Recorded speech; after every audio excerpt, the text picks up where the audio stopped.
Welcome to the Brad and Taylor Show. Today we have Erica Stoebick and Kaitlin Shaver. You're listening to the Brad and Taylor Show, a podcast that inspires entrepreneurs to pursue their passions. We're sitting down with some of the best to learn how they got started and some lessons they learned along the way. Hi, how are you guys doing? Hi, we're good. How are you? We're doing good. We're doing good. So let's jump right into it. Tell us a little bit about you guys. Like, what do you guys do? Well, I'm Erica, and this is my business partner, Kaitlin. We co-founded an interiors business called Hygge Line Design. I currently live in Indiana. Kaitlin is up in Chicago, and we run our business and collaborate all remotely together. We get together when we can, but everything we do is virtual. We're both wives and we both have several little kids. And, you know, we're just happy to have this together because along with being good business partners, we're just really good friends and have a lot of fun. Yep. Yeah, for sure. That's awesome. So when you guys were, how did you guys get started into that? So kind of funny story. We started at the beginning of the pandemic last year, and I've always loved design and have redone several of my own homes. At that time, I was a hairdresser, and I still do that part-time, but basically what happened was I saw Erica kind of doing the same thing in her house, and I was just like, we should do this. We're in this, you know, we're kind of in the same life stage, and like, you know, it would be fun. So I just sent her a message and was like, hey, do you want to start an interior design business? And she's like, absolutely. And after kind of going through it for a couple months and figuring out what it would look like, we kind of just dove in and never looked back. So tell us a little bit more about like what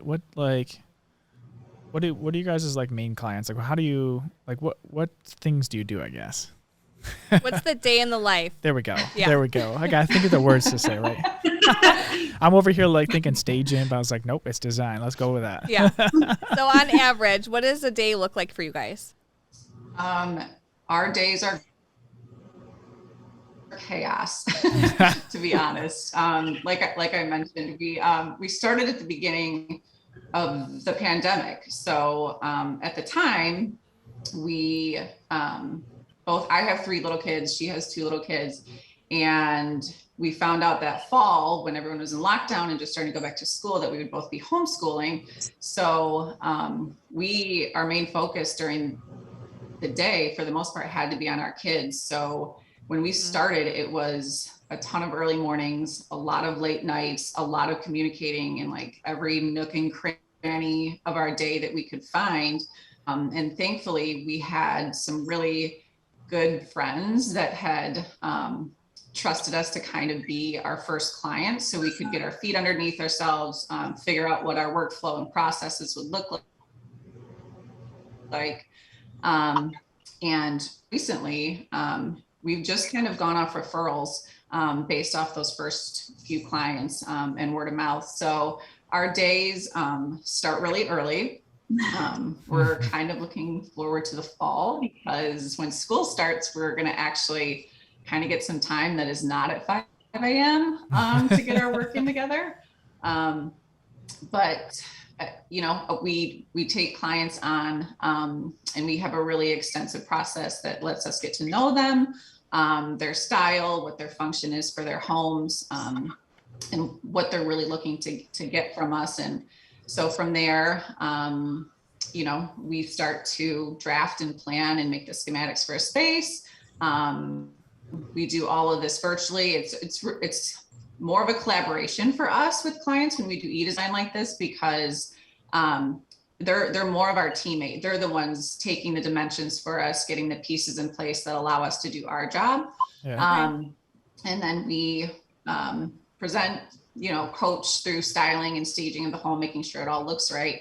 And, you know, hopefully leave them happy. I like it. So this is more, do you guys do it a lot more virtually, like with the homeowner? Like do they just do like a Zoom call around their house or something? Or how does kind of, yeah. Tell us about that. So we usually do a introductory meeting like this, where we just kind of get to know the client. Okay. And from there, sometimes we'll look at their house, but also pictures are great. And then we kind of, Erica sketches everything out, and kind of just go from there. And then they put everything together themselves. Like, we'll be there to be like, now this goes here and that goes here. And, but they do the hands-on work, I should say. So this pretty much can be anywhere in the U.S. Yeah. or Yes. anywhere. Okay. I see now. This was what I was trying to figure out. I was trying to figure that whole stuff Yeah, out. So you that was kept my saying next virtual. question too. Yeah, if you Yeah, guys, that's so cool. you guys are living in separate states. So Yeah. you guys can pretty much go to any state if it's virtual, and then you guys design, and then the homeowners kind of just take what you guys have designed and put it into reality. Correct. And Yeah. it kind of came to be that way because when we started, everyone was home, and I feel like everyone was just sitting home, looking at their houses, being like, what can I do? Yeah. Because you're in it all the time. And it worked out in our favor to where we kind of grew in that way. And we've done homes all over the country so far. And it's also nice because it's sort of in a good price point for people where it doesn't take us too long. It takes a couple weeks to put together a plan, and then they're able to go out right away and start working. And so it's kind of more budget friendly than I would say a traditional interior design. Mm-hmm. We do that as well. There are some We do. projects where if it's more local to us, we will be on site and making sure we're keeping up, with contractors and the trades and stuff like that.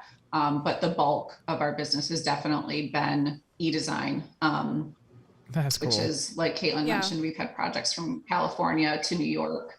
And we really love it because like I mentioned before, it's a lot more of a collaboration, and more of like you're working as a team as opposed to just us. It's a lot of fun. Yeah. So you guys have been doing this for a year and a half now. And it's kind of scary for most people to start a business, to think about it, the start of COVID, right? Yeah. But for you guys, it worked out perfectly because it's all over basically the phone and photos and stuff. So you guys, it kind of works out. We hit at the right time. Yeah, definitely. I remember. And there's something to be said for like having the market be right when you kind of come into be. Mm-hmm. But I also kind of want to acknowledge the fact that processes and workflows in place and on point, so we could, even in a pandemic, make sure, we were able to reach clients. Yeah, absolutely. I remember at the start of the pandemic, everything was shut down. I don't know how many people I heard from. I have projects I want to do at my house. I don't know where to start because there's so many now that I'm home and actually have time to do them. So that really works out perfectly. Yes. It's been good. Yes. Mm-hmm. When you guys were both younger, did you know you wanted to be a designer when you grew up? Or what was your goal when you were younger?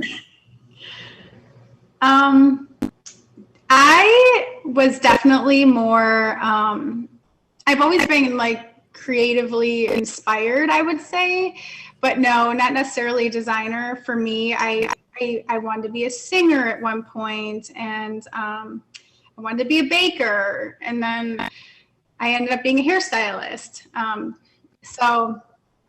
I still love all those things. I just think anything where I can kind of like let my creative juices flow is what I'm drawn to, and design is absolutely one of those things.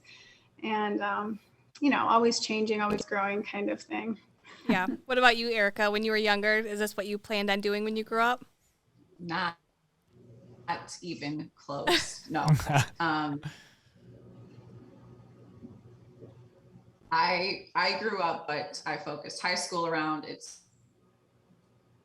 what I got my degree in. I taught elementary school for several years, and once we had our first kid, we it made sense for our family at the time for me to step back and stay home for a little bit. We didn't know at the time how long that would be.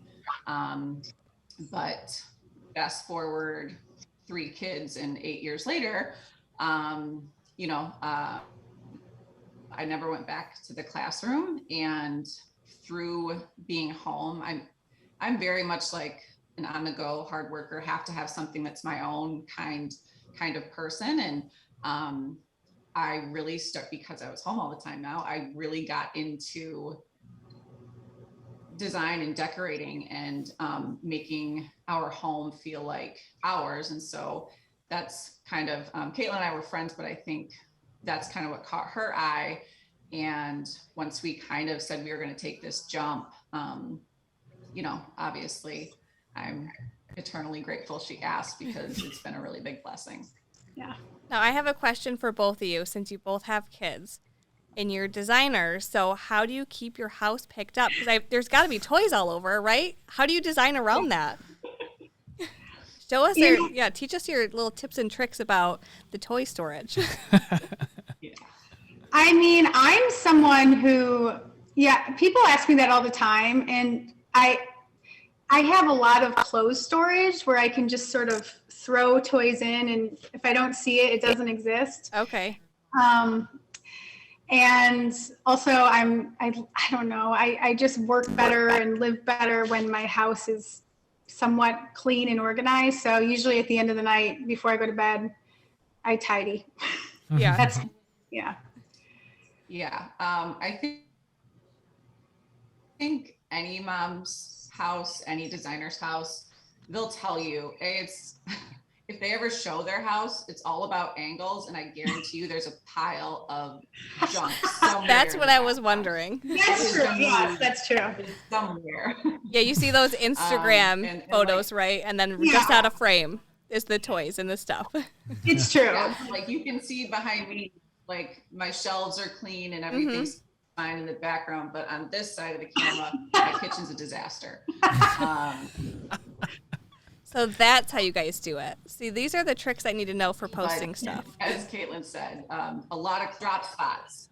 Yeah, exactly. You got to have a lot of closed storage drop spots. So like, you know, the whole goal is if someone's coming over in 10 minutes, I'm going to scoop this stuff up and put it in this basket and that stuff in that basket. And Awesome. I'm sure a lot of the moms on here who are going to be listening, especially real estate moms who might have this advice, but it'll be helpful to a lot of different people. Yeah, no one's got a clean house always. Does not exist. So when you guys, you go and you get your clients, when you first started out, how were you guys doing that compared to how you're doing it now? I know you mentioned that you're getting a lot of referrals now. How did you guys market yourself in the beginning? We didn't really need to. Okay. That sounds, I mean, it's the truth. We had so many friends that were like, I want to be your first client. I want to be your second client. And then, so we started doing them, and before you know it, they're telling their friends, and you've just had a nice flow of clients without having to do too much. So we're grateful for that. It's kind of nice because for us, one of the things we always check in with each other about, and one of the things we said from the very beginning was we don't want to buy into that entrepreneur work culture where it's constant around the clock exhaustion, burnout. Like we're not living to work, as Kaitlin always said. And so we always check in, and because the goal of this is to be able to do this together and still be able to not sacrifice family time, have it be on our terms, and not sacrifice our mental health or well-being. So up until, you know, recently, I mean, we just kind of publicly launched the other day. And for the past, you know, year and a half, it's all been referrals, but it's been so nice because we're booked out months from now still, but it's been a workflow, and amount of clients that fits our current lifestyle. You know, it's at a pace right now that suits us. And we always like to check in with each other and say, are we going too fast? Is this too much? Is this where we want to be? Yeah. And we're kind of in a good spot right now where we're not, you know, having to search for too many new clients, and we're still busy. Yeah. That's awesome. Do you guys have any goals, maybe in the years to come as you guys get busier, to bring on another designer? Have you guys planned that out or talked about that one yet? We actually do have a design assistant that Okay. we brought on, what was it, about 6 months ago? Maybe not even that long, like 4 months ago or so. About 4 months, yeah. Like 4 months ago. Her name's Erin. She's awesome. And yeah, I mean, we definitely want to continue to grow and, build a little team. We don't necessarily have like, projected dates to which we want to get to that point. Like Right. Erica said, we kind of want to work with what works for us. But yeah, we do want to grow. I like it. So, let's say somebody came to you. What's the process? Like, how do they, what's the process? Start to finish. Yeah. Take us through the whole process. Like, how does let's say somebody wants to come to you guys today. What's the first step? I think you said the consulting, but like, what's kind of the, like, somebody that wants to call you guys today, how would they go about? What would they expect? So most likely they would reach out through email or website. Those are obviously connected, with an inquiry. And then what we would do is start to learn more about them. Yep. By we have a pretty detailed and extensive client intake form. It gives us a lot more information about what they're truly looking for than what a client usually tells you in the beginning. Yeah. So we have that and a style quiz that we send over. So once those come back to us, then we get to look through the scope of work that they're looking to have done. If they have certain timelines they want it done by, there's a lot of factors that kind of go into putting together a proposal for someone. So we kind of collect a lot of those pieces. Like Kaitlin mentioned earlier, before we get started at all, we'll have an initial consultation. And then depending on the needs of the project and client, we'll figure out where to fit them kind of into our schedule, and let them know, when we'll think we'll be able to get to them. But once it starts, like we mentioned before, it's a lot of pictures and video. Yep. Design client, Back to the pictures and videos. Gathering of dimensions. Yep. A lot of that kind of stuff. And then we take a couple weeks to start to pull together the concept. What are we going to go for here? What are the textures? What's the palette? Working within a certain budget. And so we'll put together, like Kaitlin mentioned, scaled sketches, so the client's able to visually see what we have in mind, mood boards with the actual products all together, what it's going to look like in their space. And then once our client approves a design and we kind of get everything fine-tuned just how they want it, we have a product list that we put together, and either we can order or they can order, that has everything they're going to need. And then once the stuff starts to kind of roll in, it's a lot of checking in and coaching. Yep. Yeah. Back to the making sure, troubleshooting anything that needs to be switched up, and kind of working together until they get their space just right. Sweet. That sounds easy enough at the beginning. So that's awesome. Makes it nice and easy. Especially that first consultation where you guys get all this stuff, but the form, all the information, I can definitely see that very helpful. I love, because all those little small things you're like, I just need to ask at the beginning because you're not going to tell me on the Zoom call. Here's our things. Just ask these. You're all set. It helps out a ton. I'm sure you guys are probably over the last year when you guys started, you guys probably were like, we're just going to do a Zoom call. And then you start to figure out, okay, I need to add this. When you add this every single time, and then this and this, you're like, yep, keep adding to it.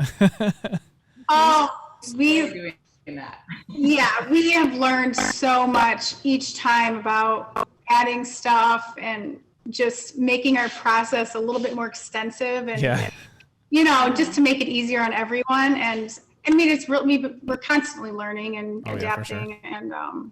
But yeah, we've had a lot of changing it up, I would say. Yeah. If you guys we're finding the more work we put in, on the front end of the project, it makes the back end a heck of a lot smoother. Oh yeah. Yeah, for sure. When you guys if you could change anything about what you guys did at the beginning, what would be just one thing you guys might change? Ooh. I mean, it's a hard question because we know our business in and out because we've done everything ourselves, Yeah. everything. And if we could maybe change one thing, and maybe giving some tasks to professionals so that we didn't have to do that, so we could spend more time focusing on clients. Yep. But at the same time, we know the ins and outs of our business because of it. So it paid off in that way. Yeah. Yeah. I think exactly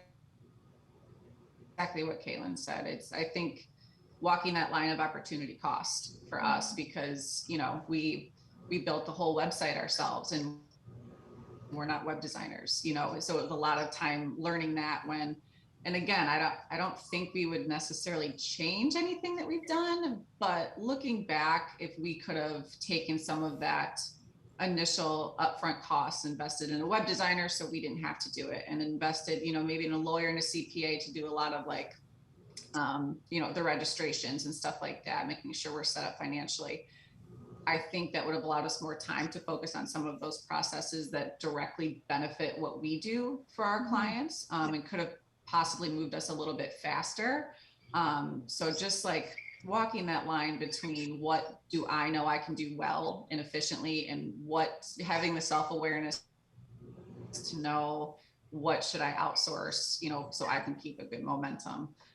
But like Kaitlin said, we know every nook and cranny of our business together, so that's good. But we probably could have moved a little faster. Yeah, that's awesome. So what's your guys' website? How can people get a hold of you guys? So our website is HyggeLineDesign.com. And on the website, it's very easy for anyone to get a hold of us. And also we have an Instagram and a Facebook. Sweet, under the same name? Yep. Same name. Hygge Line Design. I like it. Is there anything else you want to share with everyone before we go? I feel like we could talk for hours. For sure. That's awesome. Well, Perfect. Well, hey guys, thanks for coming on, sharing your story with us today. Yeah. Well, thank you so much for having us. We appreciate your time and having us on. Yeah, it's been awesome. Thank you. Are these working? All right.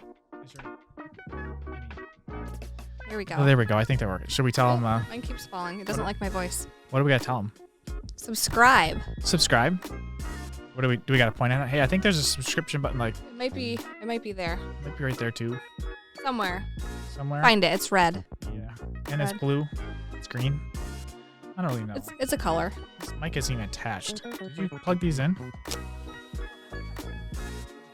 Well, I guess. I wonder if they can hear us. Yeah, I wonder if they hear us. Well, we should probably tell them if they can hear us. We should probably tell them also give us a 5-star review if they're listening on Apple. That'd be cool. 5 stars, review. Guys. Share it with everybody they can think of. We won't take 4 stars. I mean, Taylor, I don't even think these are on. I mean, I don't think this is working. This is not working.